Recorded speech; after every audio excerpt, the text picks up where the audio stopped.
ഒടുവിൽ വീണ വിജയനും മാസപ്പടി കേസും ക്ലൈമാക്സിലേക്ക് എത്തുകയാണ്.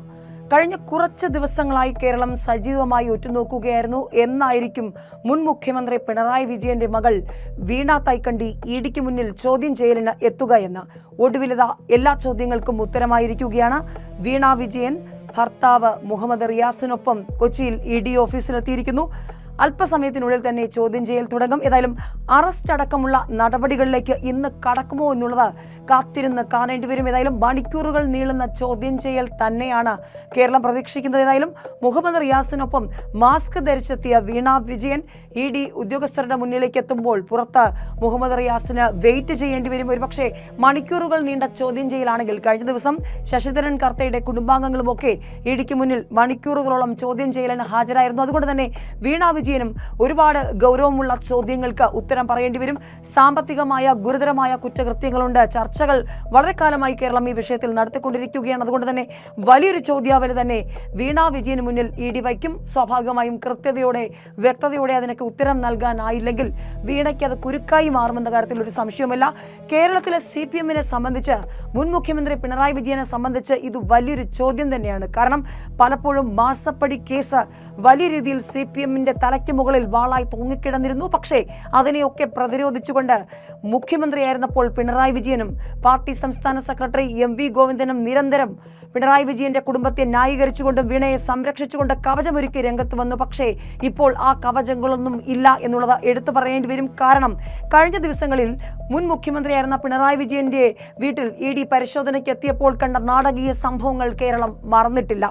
ഇഡി ഉദ്യോഗസ്ഥരുടെ വാഹനം അടിച്ചു തകർക്കുന്ന അവസ്ഥയിലേക്ക്, ചൂടുകട്ട കൊണ്ട് എറിഞ്ഞു പൊട്ടിക്കുന്ന അവസ്ഥയിലേക്ക് വരെ കാര്യങ്ങൾ എത്തിയത് കേരളം കണ്ടതാണ്. പക്ഷേ അതുകൊണ്ട് തന്നെ വളരെ ഗൗരവത്തോടെ തന്നെയാണ് ഈ വിഷയത്തെ ഇഡി ഉദ്യോഗസ്ഥ സംഘം കണ്ടിരിക്കുന്നത്.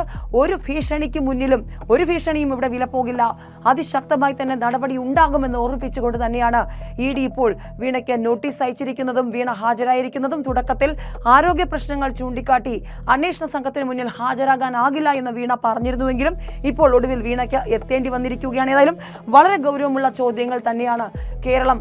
ആ ഒരു ഉത്തരത്തിനാണ് കേരളം കാത്തിരിക്കുന്നത്. IT കൺസൾട്ടൻസി സേവനങ്ങളൊന്നും നൽകാതെ CMRL കമ്പനിയിൽ നിന്നും വീണയുടെ എക്സാലോജിക് സൊല്യൂഷൻസ് കൈപ്പറ്റിയത് 2.25 കോടിയോളം രൂപ. അതും 2016 മുതൽ 2021 വരെയുള്ള കാലയളവിൽ നടന്ന ഇടപാട്. ആ പണത്തിന്റെ കണക്ക് പറയാൻ വീണ വിജയന് ഇഡിക്ക് മുന്നിൽ ഹാജരായേ പറ്റൂ. ഇപ്പോൾ ഹാജരാകുമ്പോൾ കൃത്യമായി കണക്ക് വീണ പറഞ്ഞില്ലെങ്കിൽ ഒരുപാട് ചോദ്യങ്ങൾക്ക് വരും ദിവസങ്ങളിൽ വീണ വിജയൻ ഉത്തരം പറയേണ്ടി വരുമെന്ന് തന്നെയാണ് ഇപ്പോൾ വ്യക്തമാകുന്നത്. ഏതായാലും വളരെ ഗൗരവമുള്ള ആരോപണങ്ങൾ തന്നെയാണ് പലപ്പോഴായി വീണ വിജയന് നേരെ ഷോൺ ജോർജും മാത്യു കുഴൽനാടനും അടക്കമുള്ള നേതാക്കന്മാർ ഉന്നയിച്ചത്. രേഖകൾ സഹിതം ഷോൺ ജോർജ് പലപ്പോഴായി വീണ വിജയനെതിരെ രംഗത്ത് വന്നിരുന്നു.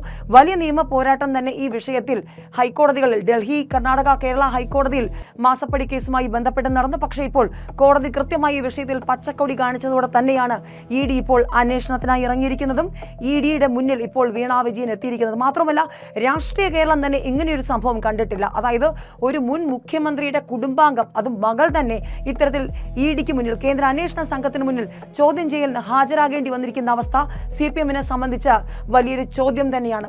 നിലവിൽ തന്നെ പല വിഷയങ്ങളിലും പിണറായി വിജയനെ ന്യായീകരിച്ച് ക്യാപ്സ്യൂൾ ഇറക്കി CPM എവിടെ എത്തി നിൽക്കുന്നു എന്ന ചോദ്യം പാർട്ടിക്കുള്ളിൽ നിന്ന് തന്നെ ഉയർന്നിരിക്കുന്ന സമയമാണ്. ശബരിമല സ്വർണ്ണക്കൊള്ളയുമായി ബന്ധപ്പെട്ട് പത്മകുമാർ കഴിഞ്ഞ ദിവസം പറഞ്ഞ ചില കാര്യങ്ങൾ എന്ന് സുഹൃത്തുക്കൾ പറയുന്ന കാര്യങ്ങൾ, അത് വെളിപ്പെടുത്തലുകൾ പുറത്തു വന്നാൽ CPM-ന് ചോദ്യമാകുമോ എന്ന ആശങ്ക. നിയമസഭ തദ്ദേശ തിരഞ്ഞെടുപ്പിലെ വലിയ തിരിച്ചടി. എന്തിന് മുൻമന്ത്രി P രാജീവ് അടക്കം LDF അല്ലാതെ മറ്റാര് എന്ന് പറഞ്ഞത് തെറ്റായി പോയെന്ന് പറഞ്ഞത്. മുഖ്യമന്ത്രിയുടെ ഫ്ലക്സ് മാത്രം മുക്കിലും മൂലയിലും വച്ചു. അതായത് മുൻ മുഖ്യമന്ത്രി പിണറായി വിജയന്റെ ഫ്ലക്സ് മാത്രം വെച്ച് തിരഞ്ഞെടുപ്പിനെ നേരിട്ടത് തിരിച്ചടിയായെന്നും മകളുടെ വിഷയത്തിൽ മുഖ്യമന്ത്രിയുടെ ന്യായീകരണമൊക്കെ ജനങ്ങളിൽ സംശയമുളവാക്കി എന്നുള്ള ചോദ്യങ്ങളൊക്കെ CPM-ന് മുന്നിൽ ഉണ്ട്. അതുകൊണ്ട് തന്നെ വീണ വിജയന്റെ ചോദ്യം ചെയ്യൽ CPM-ന് മുന്നിൽ ഇനി എന്തായിരിക്കും? മുഖ്യമന്ത്രി ആയിരുന്ന പിണറായി വിജയന്റെ രാഷ്ട്രീയ ഭാവി എന്തായിരിക്കും? കേരളം ഉറ്റുനോക്കുക തന്നെയാണ്.